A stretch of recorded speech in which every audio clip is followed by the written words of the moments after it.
దాత్రి టీవీలో మీ personal interview కోసం, వ్యాపార ప్రకటనల కోసం ఈ నెంబర్కి సంప్రదించండి.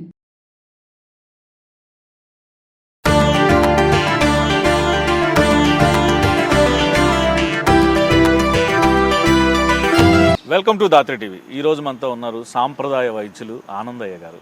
నమస్తే సార్. ఎందుకంటే మీరు కృష్ణపట్నం వేదికగా కరోనా టైంలో ఆయుర్వేదం మందులు ఇస్తూ చాలామందికి కరోనా సమయంలో చాలా హెల్ప్ చేశారు. కానీ అప్పుడు ఆ హెల్ప్ అనే దానికంటే కూడా ఎంత కాంట్రవర్సీ జరగాలో అంత జరిగింది. మీరు ఇబ్బంది పడ్డారు, ప్రజలు అక్కడికి తండోపతండాలుగా వచ్చారు. ఇవన్నీ దాటుకొని ఇప్పుడు మొత్తానికి హైదరాబాదు అంటే మెయిన్ ఏ పర్పస్ మీద ఇక్కడ ఇప్పుడు హైదరాబాద్కి వచ్చారు సార్, కొంతమంది బిఏఎంఎస్ డాక్టర్లు వాళ్ళకి థియరీ తప్ప సర్టిఫికేట్ తీసుకున్నారు, థియరీ తప్ప ప్రాక్టికల్గా చెట్ల గుర్తింపులు, ఆ వైద్యాన్ని ఏ విధంగా చేయాలనేది కూడా తెలియదు. నాకు చెన్నైలో ఒక డాక్టర్ గారు ఎండి, ఆయన కాలేజీ ప్రిన్సిపాల్గా చేస్తున్నారు, వైస్ ప్రిన్సిపాల్గా చేస్తున్నారు. మెయిన్ కాన్సెప్ట్ ఏంటంటే మేమిద్దరం కూర్చున్నప్పుడు మనం దీన్ని ఏ విధంగా అయినా ముందుకు తీసుకుపోవాలా అనే ఆలోచనతో నన్ను చాలా మాటలు సంప్రదించాడు. కానీ నేను ఆలోచించింది ఏంటంటే, నేను చాలా వరకు ఫ్రీగా చేస్తుంటా, ఇలా జీతాలు ఇవ్వాలన్నా భారమే, ఇంకేదన్నా ముందుకు పోవాలన్నా కొంచెం ఫైనాన్షియల్గా వెనకబడి ఉన్నాం అనే ఆలోచనతో ఆలోచించే టైంలో ఈ గోశాల వెంకటేశ్వరరావు గారు నా కాడికి వచ్చి ఈ విధంగా మాకు వేరే విషయంలో ఇడిపోయాము, దీంట్లో మీరు కానీ వచ్చి రన్ చేస్తే కొంతమందికి తెలంగాణలో కూడా మీరు మంచి వైద్యాన్ని అందించిన వాళ్ళు అవుతారని చెప్పని అడగడం జరిగింది. సరే, నేనేంటంటే అప్పుడు వాళ్ళని అడిగి వాళ్ళ కాంట్రిబ్యూషన్ ఏందో మనకు తెలియదు కదా, అది కనుక్కొని విచారించి నేను వస్తానని చెప్పాను. వచ్చిన తర్వాత యాదగిరి ఆయన వచ్చి లేదు వాళ్ళకి సెటిల్ అయిపోయింది, మీరు వచ్చి రన్ చేసుకోవచ్చు అని చెప్పిన వెంటనే నేను ఇది మా డాక్టర్ గారు, నేను ఇంకొక విజయకుమార్ రెడ్డి అని ఆయన ఆకుపంచర్ చేస్తాడు, సర్టిఫైడ్ వాళ్ళు, ఆయన కూడా ఏంటంటే ఒక ఇంట్రెస్ట్ చూపించాడు. మనం దీన్ని ఏ విధంగా అయినా జనాల్లోకి తీసుకుపోతే మంచి రిజల్ట్ తీసుకురాగలం, అందరం కలుసుకొని చేస్తాం అనే కాన్సెప్ట్తో ఈ హైదరాబాద్ రావడం, వీళ్ళందరూ సహాయ సహకారాలు కూడా తీసుకొని ప్రారంభించిన తర్వాత ఈరోజు మంచి రిజల్టే వస్తుంది. ఇక్కడ ఒక ప్రజెంట్ బిఏఎంఎస్ డాక్టర్లు ఒక ఇద్దరు ఉన్నారు, ఇంచుమించు స్టాఫ్ ఒక 10 మంది దాకా ఉన్నారు మా దగ్గర. ఈ వాచ్మెన్ అయితే, గోశాలను చూసుకునే వాళ్ళు అయితే మొత్తం ఒక 10 మంది దాకా ఉన్నారు. అయితే ఇప్పుడు ఆనందయ్య గారు అంటే అభిమానించే వాళ్ళు చాలామంది ఉన్నారు. ఎందుకంటే మీ మీద నమ్మకం, మీరు ఏమైనా ఆయుర్వేదంతో రోగాల్ని నయం చేయగలమని నమ్మకంతో చాలామంది ఉన్నారు. అలాంటి వారు అంటే ఇప్పుడు మీరు 365 రోజులు అంటే హైదరాబాద్లో ఉంటారు, లేకపోతే పర్టికులర్గా మీ టైంను ముందే ఈ రోజుల్లో ఉంటాను, ఈ రోజు ఉండదని? సార్, ఇప్పుడే చెప్పాను నేను, మాకు డాక్టర్ ఎండి ఆయుర్వేదం ఉన్నాడు, బిఏఎస్ ఆయుర్వేదం డాక్టర్లు ఉన్నారు. వాళ్ళకి మందులు ఎట్ట అనేది నాకు మందులు చేసేది బాగా అలవాటు ఉంది కాబట్టి ఆ మందుల్ని నా ద్వారా నేను ఆడ తయారు చేసి ఇక్కడికి పంపించడం, వాళ్ళు కొన్ని యాడ్ చేస్తారు. అంటే వాళ్ళకి తెలిసిన జ్ఞానంతో కొంతవరకు వాళ్ళ ఫార్ములాలు ఉంటాయి, అంటే ఈ బిఏఎంఎస్ డాక్టర్ల ఫార్ములాలు ఉంటాయి. వాళ్ళు కూడా కొన్ని, ఆయన ఎండి ఆయుర్వేద వైస్ ప్రిన్సిపల్, ఇవన్నీ యాడ్ చేసుకొని ఇక్కడ ఈ ట్రీట్మెంట్లు చేస్తున్నారు. కాబట్టి నేను ఈ సర్టిఫికేట్లు కూడా రాలా, ఇక్కడికి పర్మిషన్ కూడా ఇవ్వాల. మొన్న 30వ తేదీ ఏదో వచ్చింది పూర్తి పర్మిషన్ వచ్చిన తర్వాత ఇప్పుడు ఆయన కూడా ఏంటంటే ఈ వీళ్ళకి సూచనలు సలహాలు ఇస్తూ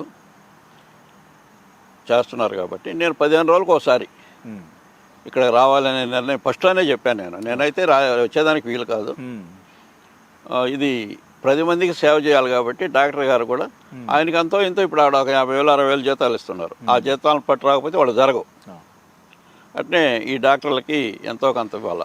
ఇవన్నీ కూడా వచ్చేటట్టు ఏర్పాటు చేసుకొని కానీ మీ ఆధ్వర్యంలో సమిష్టిగా అంటే మీరు ఏదైతే తయారు చేస్తారో ఆ ఫార్ములా అది ఖచ్చితంగా ఇక్కడ అందుబాటులో మీరున్నా లేకపోయినా ఆనందయ్య గారి ముందు ఇక్కడ అవైలబుల్ అది ఖచ్చితంగా ఎవరికి అవసరం అవుతుందో వారికి అందుబాటులో ఉంటుంది.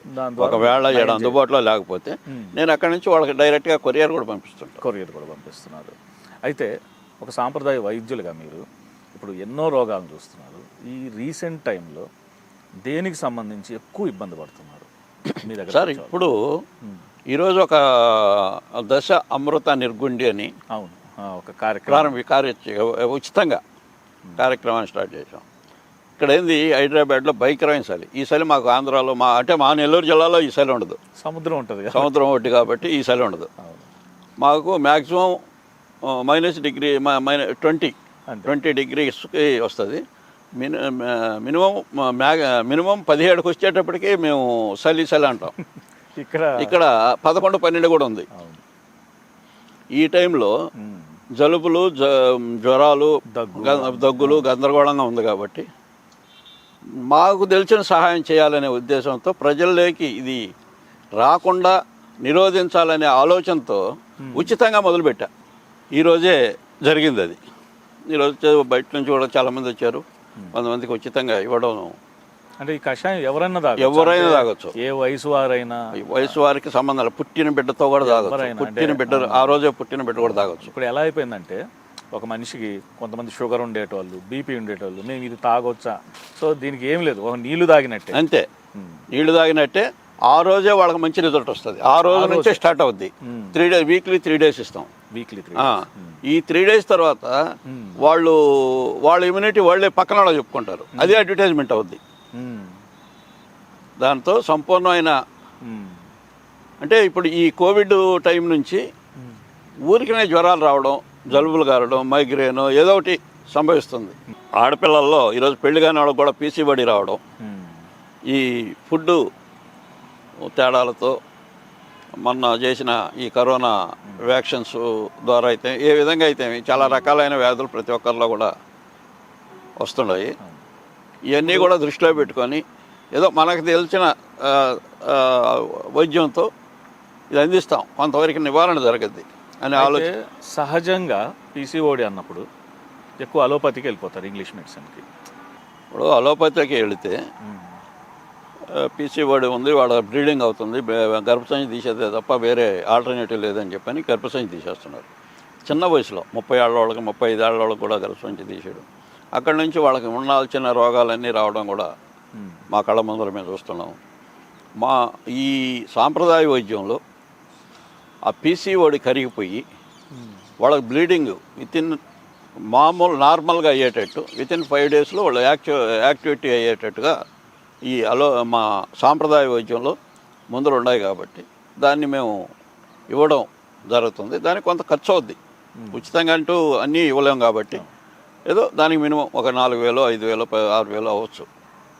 అట్లా ఇచ్చి కూడా ఒక 1 టైమే దానికి 10 days ఇచ్చేది. ఒకవేళ ఏదైనా ఓవర్గా వాళ్ళ బాడీ యాక్టివిటీ తేడాగా ఉంటే ఒక 3 times తీసుకుంటారు. 3 నెలలు అంటే 10 రోజులు. అంటే పీసీఓడి ప్రాబ్లంతో మీ దగ్గరకు వస్తే ఖచ్చితంగా బాగా రోజులు అంటే బాగా సీరియస్ ఇష్యూ అయినా సాల్వ్ చేస్తారు. దాన్ని మళ్ళీ రిపోర్ట్ తీసుకుంటే పీసీఓడి పోవాలా, వాళ్ళకి బాడీలోనే యాక్టివిటీ కనబడిపోద్ది. ఓకే, దానివల్ల మేము ఏంటంటే వాళ్ళ లైఫ్ లాంగ్ బాధపడకూడదు కదా అనే ఆలోచనతో ఇవన్నీ కూడా ఒక్కొక్కటి ప్రారంభిస్తున్నాము. అంటే మీరు ఇంతకుముందు నెల్లూరులో ఉన్నారు కాబట్టి మీరు ఎంతమందికి ట్రీట్ చేశారు సార్ పీసీఓడి ప్రాబ్లంతో? మీ దగ్గర కొన్ని వేల మందికి చేశారు. వాళ్ళు చాలా హ్యాపీ.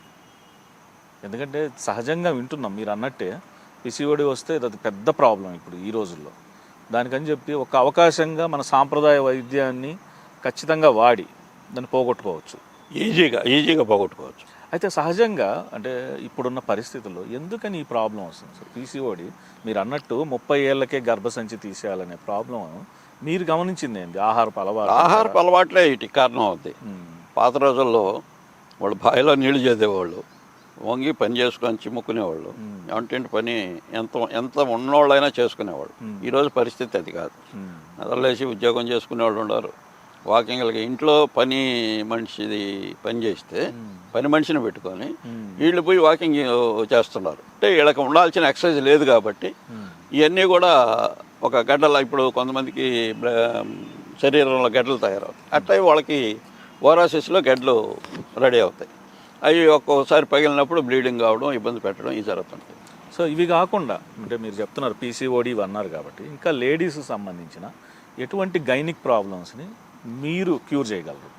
ఇదే గైనిక్ ప్రాబ్లం సార్, ఇదే పెద్ద గైనిక్ ప్రాబ్లం.